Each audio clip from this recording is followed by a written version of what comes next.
नमस्कार मु विस्मिता आपण मानकु स्वागत करुची मोर चैनल ब्यूटीफुल लाइफ को। मैं एक सुंदर कथाटे कहूची मनीष जीवनटा पानी फुटुआ सहित सम्मान। केतबेले जे कार कौन हेजिवो सेटा मु कहि परिबी ना आपण माने। जणे कहि परिबे से होचनी भगवान। ताको बिना अनुमति रे गछर पत्रटे भी हलेनी।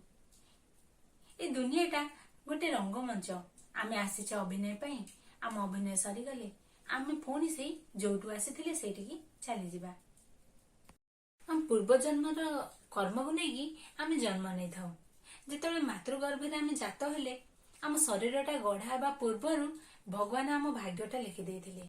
से आम बेले बेले कष्ट लगे आम पाटर बाहर थाए केजाणी को जन्म कि पाप करी कि ए जन्म एत कष्ट भोगवाक पड़ुची। सेथिपे कारी मनरे आमे कष्ट दबानी कि का मनरे आमे जदि कष्ट दुख दउचे ता आखिरु जदि गोटे टोपा लोह बाहरछि आमको से टोपाई लोह को 10 टोपारे सोजिबाकू पड़ी थाए। मने रखंतु केबे कागो के कंदे कि केबे खुशी रे रही पारे ना। आज गोटे मनुष्य आखिरे सेतबळे लुह आसी थाए जेतो ता आत्मा को बाधे। आ ता आत्मा को बाधिले ना ता आखिरु लुह नुहे लहू झरे ता पाटरू अभिशाप ही बाहर थाए। हुए तो से मनुष्यटी किछि दिन परे से कष्टटी को भूली जाई आम क्षमा दे पारि थाए। किंतु कष्ट रे बितेथिबा समयटी को नुहे आ पाटरू बाहर थिबा से अभिशापटी को भी फेरे नहीं पारि न थाए। अभिशापर स्वयं भगवान भी वर्ती नाहांती। श्रीकृष्ण जारा सबरर सरआघातरे प्राणत्याग करथिले।